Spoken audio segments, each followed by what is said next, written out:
യേശുവിൽ പ്രിയപ്പെട്ടവരെ, അന്ത്യത്താഴത്തിന് ശേഷം ഗത്സമേൻ തോട്ടത്തിൽ വെച്ച് യഹൂദ പ്രമാണികളും പടയാളികളും വന്ന് ഈശോയെ പിടിച്ചുകൊണ്ട് പോയപ്പോൾ ഇന്നത്തെ വചനം പറയുന്നത് പോലെ ശിഷ്യന്മാർ ചിതറിക്കപ്പെട്ടു, ഓരോരുത്തരും ഓരോ വഴിക്ക് പോയി. ഈശോ ഒറ്റയ്ക്കാണ് പിടിക്കപ്പെട്ടത്, പീഡനങ്ങൾ സഹിച്ചത്, കാൽവരിയിലേക്ക് പോയത്. കുരിശിൻ ചുവട്ടിൽ മാത്രം ശിഷ്യന്മാരിൽ ഒരാളായ യോഹന്നാൻ ഉണ്ടായിരുന്നു.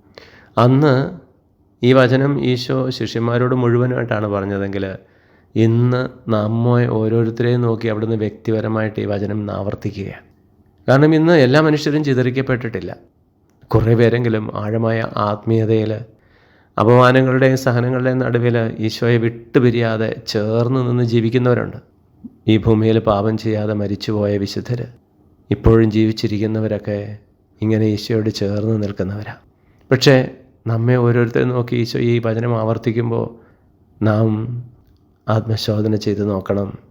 ഒരു ദിവസത്തിൽ എത്രയോ തവണ ഈശോയെ നമ്മൾ മറക്കുന്നു. പാപം ചെയ്യുമ്പോൾ നമ്മൾ പിശാചിൻ്റെ പുറകെ പോകുമ്പോൾ ഈശോ ഒറ്റയ്ക്കാക്കപ്പെടുകയാണ്, തനിച്ചാക്കിയിട്ടാണ് നമ്മൾ പോകുന്നത്.